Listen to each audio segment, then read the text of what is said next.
Chapter 26 of the Autobiography of a Newspaper Girl by Elizabeth Banks. This recording is in the public domain.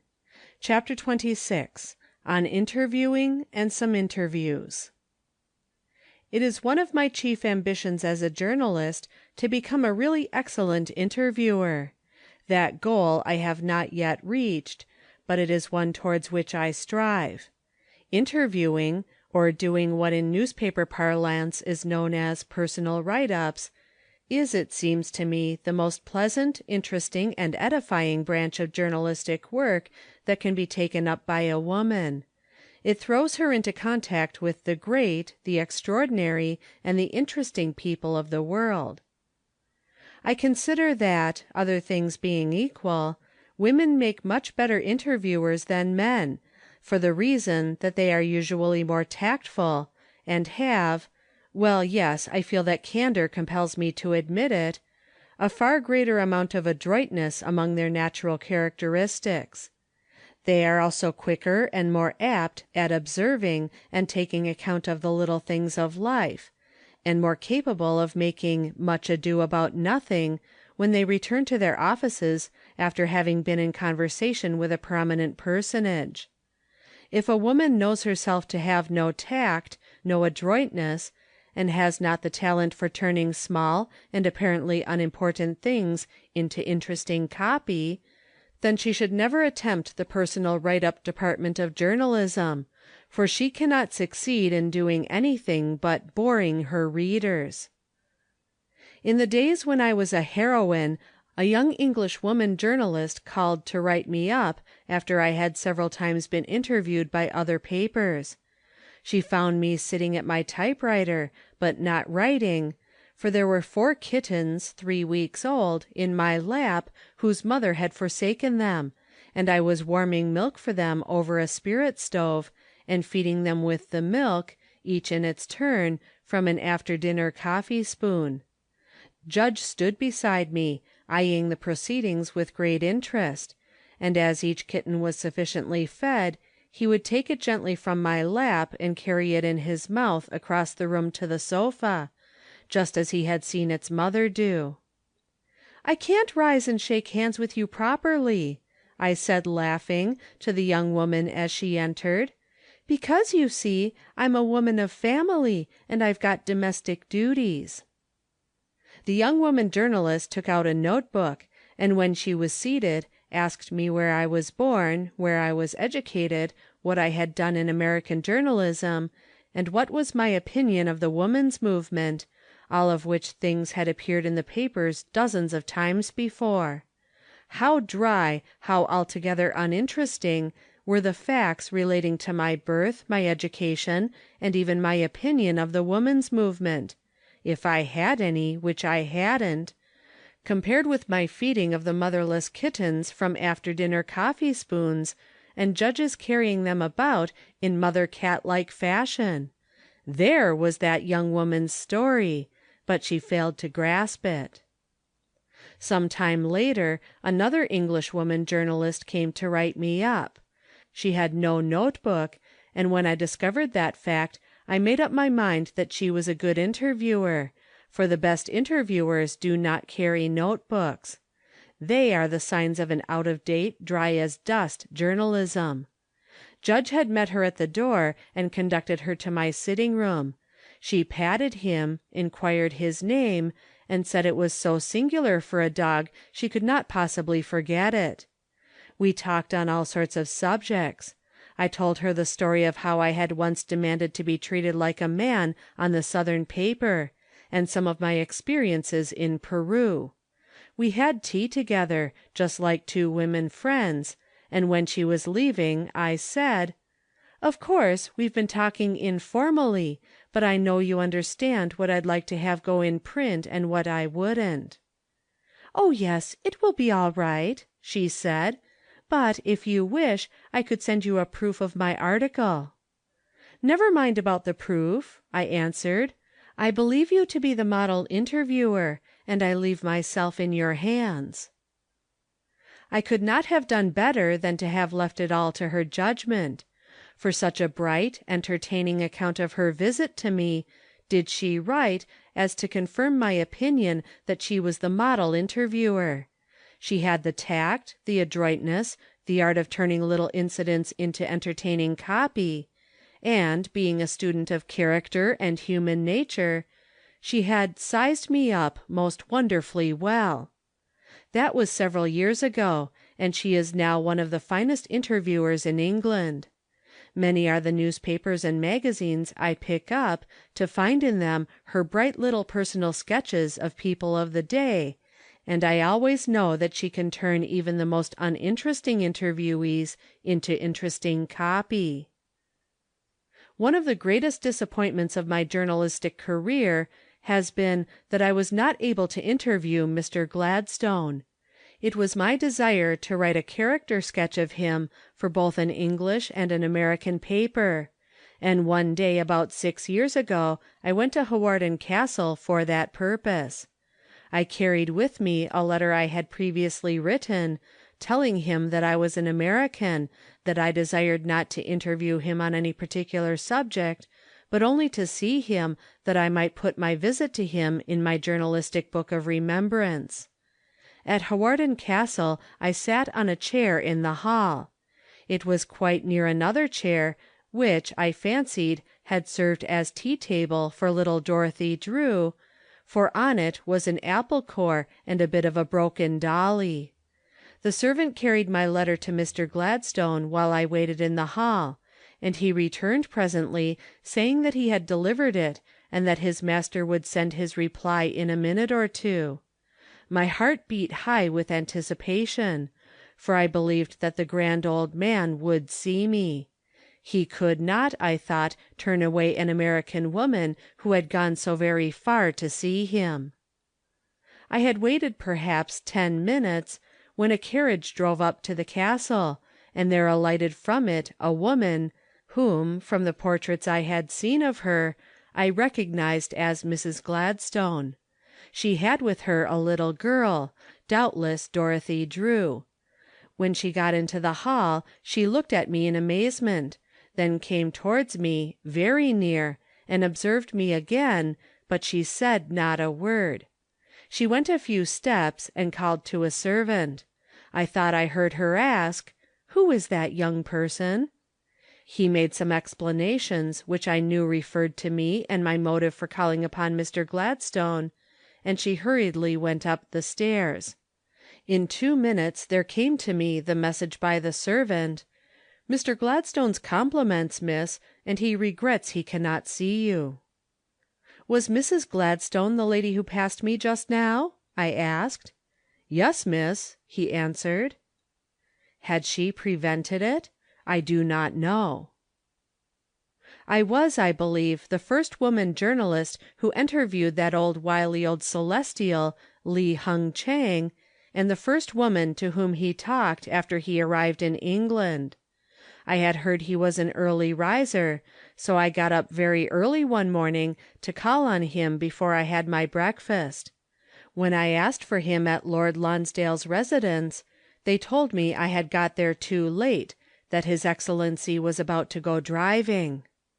"Please go and say to His Excellency that an American woman journalist called to see him before she had her breakfast, knowing that he was an early riser, and that she is sorry she got here too late.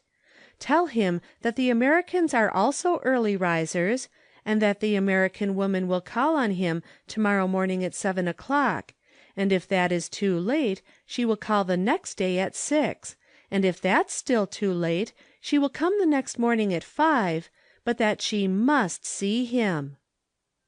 This was the message that gained for me admittance to Li Hung Chang, for in 10 minutes the attendant had returned, saying, "His Excellency will be delighted to see the American lady." He was very nice and polite in his way, was Li Hung Chang, though instead of my being allowed to interview him, he interviewed me. When he asked me my age and my yearly income, I thought he was getting too personal and did not deserve to know the truth, so I added to my income all that I subtracted from my age, and when he demanded to know why I did not get married, I hedged as best I could. He gave me a medallion portrait of himself in a purple morocco jewel box, and told me always to keep it in memory of the old man of China. Notwithstanding all the things the powers credited, or rather discredited him with during the latter days of the Chinese question, how could I feel but kindly towards Li Hung Chang? For from England he went to America, and being interviewed by the representative of a Chicago paper, he referred in a most complimentary way to an American woman who had interviewed him in London, and asked to be introduced to some more just like her. The gold might wear off of that medallion he gave me.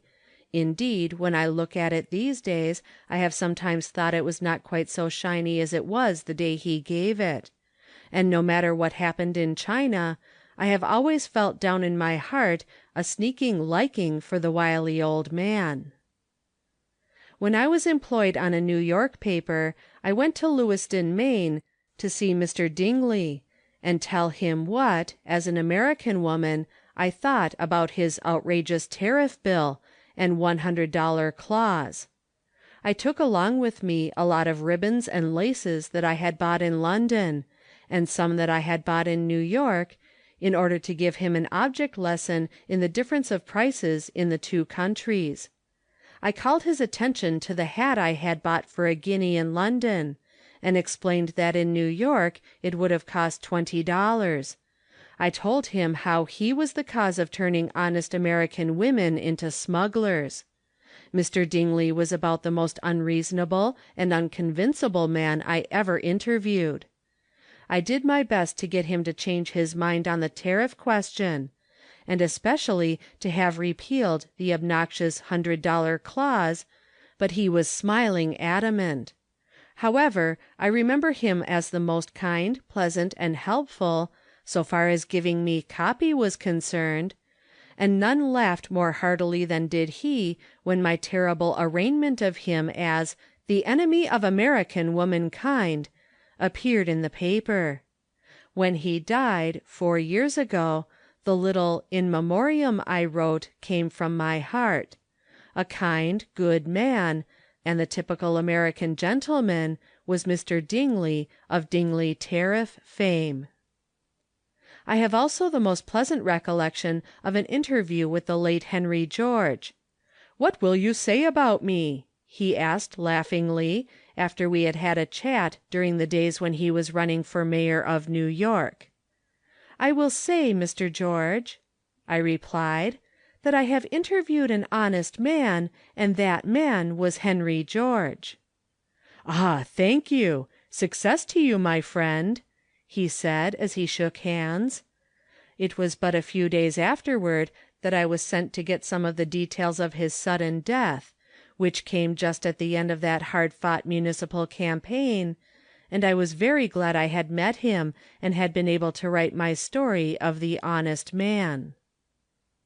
One of the pleasantest interviews I have ever had was with Sir Thomas Lipton, a little while before he made his attempt to lift the America Cup. Very chivalrous, very observing, very intent upon making his interviewer enjoy the process as much as he seemed to be enjoying it, did I find the great tea merchant.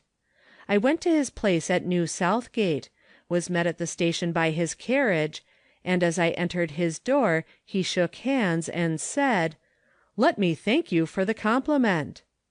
"Compliment?" I answered. "Which one?" "The wearing of the green," he replied, bowing gallantly. Then I remembered that I was wearing a green dress and a hat with 3 green feathers. "Oh, yes," I returned promptly. "I wore my green clothes purposely, in honor of my visit to the owner of the Shamrock." To be sure, it was not true. I regret to say that my wearing of the green that day was an accident. But what woman would not stretch a point with her conscience when a man was so tactful, so diplomatic, and so observant as to notice and speak about the color of her dress and ostrich plumes? With such an auspicious beginning, the interview could not help proving a success, especially as my genial host went on to explain how he had taken his 2 favorite thoroughbred Kentucky horses from the stable, and sent them to meet his American visitor by way of paying a most especial compliment. He gave me tea of his own very best, and as we were about to drink it, he said, "Now, about that cup." Naturally, I thought he referred to the cup of tea I held in my hand, so I said, "Sir Thomas, it is yours. What more can I say?" "That is very kind, though almost unpatriotic of you, an American woman, to prophesy that I shall win the America Cup," returned Sir Thomas. Then I laughed, for it seemed we had been referring to 2 different cups altogether. But when the afternoon had passed, and the Kentucky horses were again brought out to take me to the station, we had another misunderstanding of the same sort. I had become great friends with Sir Thomas's little Pomeranian dog, which he had named Shamrock in honor of his boat, and the little dog was, of course, at the door when I took my leave. "Well, Sir Thomas," I said, "good bye. May the best boat win, and may the best boat be—" I was springing into the carriage when I felt a tugging at my skirts and a gentle snapping at my heels. It was the sweet little Shamrock bidding me adieu, and I cried out, "Oh, Shamrock, Shamrock!" "That's right," shouted Sir Thomas as I drove away. "I knew you would wish me luck." And what did Sir Thomas Lipton do but afterwards tell a story of an American woman journalist who had interviewed him, and when she was going away said to him, "Good bye, may the best boat win, and may the best boat be Shamrock." From gay to sad, from smiles to tears. This is the way of life, and this is the way of my reminiscences of some that I have interviewed.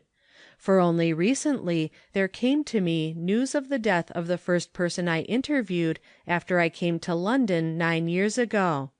The man who afterwards became my good friend, Sir Walter Besant. He was not Sir Walter then. I entered his office one day with all the self-confidence and assurance of the newly arrived American girl in London, and going up to him as he sat at his desk, I said, "I know you must be Mr. Besant. I just loved your Children of Gibeon. I'm an American, and I want to interview you on the subject of women's sphere, so I can put it in the paper." The kind-faced man rose, extended his hand in welcome, and laughed right heartily as he said, "I'm glad to see you, but you needed not to mention the fact of your being an American."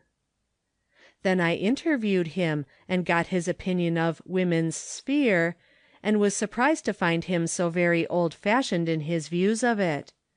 I earned £1 with that interview, and Mr. Besant wrote and complimented me. Another time I went to him.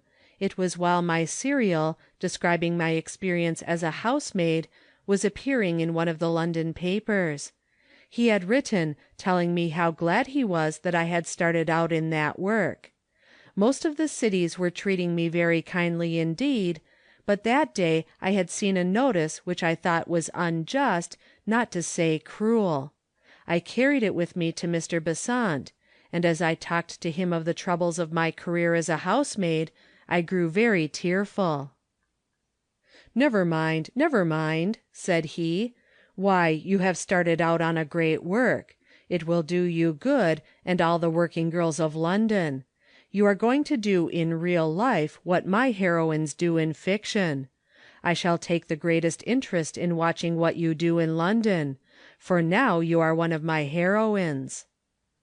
So kind, so good, so encouraging was he, that I went away with a greater determination to do my best than I had ever felt before, and the next day there came a note from him saying, "Don't get discouraged, but do your best, and read the next number of the Queen." So I read the next number of the Queen, and I found there a jolly, jingling little poem entitled "The Lady Housemaid," by Walter Besant. The house and all about it, within it and without it, its manners and its residents we know. Lines of houses, miles and miles, from the ground floor to the tiles, how they live and how they carry on their show. But the mysteries begin, deep and dark and black as sin, when you ask about the cap and apron ranks. How they spend their busy days, what they think of fashion's ways. Let me clear this mystery up, said Miss Banks. So an apron white she made, and a cap, for which she paid, and she humbly entered down the area stair. And behold a transformation, a fairy tale in variation, a housemaid meek and mild, once lady fair. On through several stanzas went the little poem, telling how she had a little book and observations took, and how now the lady housemaid was going to tell the world all about it, and receive the world's approval and its thanks. Was there ever a kindlier thing done by a busy author for the sake of encouraging a struggling young woman just entering on her career? And in the years that followed, when Mr. Besant had become Sir Walter, I went to him and wrote to him often, telling of my work, my successes, my failures, and received from him such kind words and letters of advice as helped me over many a rough place. "Are you very busy, Sir Walter?" I used to ask, when I went to his office to ask his advice, or tell him of things that happened in my career or the careers of others in which I thought he would take an interest. "Very, very busy," he would reply, smiling through his glasses, "but not too busy." The last time I saw him, a few months before his death, he told me how great was his interest in the Atlantic Union as a means of drawing together the United States and England. He explained how American and Canadian men of note, visiting England, were to be taken in hand when they arrived and be given a real good time, and shown all the sights by their English brothers. "Be sure you give my Atlantic Union a puff whenever you can, in your letters over to the American papers," he said, in that same sort of simple, refreshing way that a young writer would ask for a newspaper notice. That was the very last thing he said to me, as I was going out of the door. It is a pleasant memory that he should, for what proved to be his farewell message to me, admonish me to do what I could towards cementing the friendship between my country and his. I am only one of the many belonging to the younger generation of writers who have much for which to thank Sir Walter Besant. He was the friend of all members of his craft, but most especially of beginners. End of chapter 26.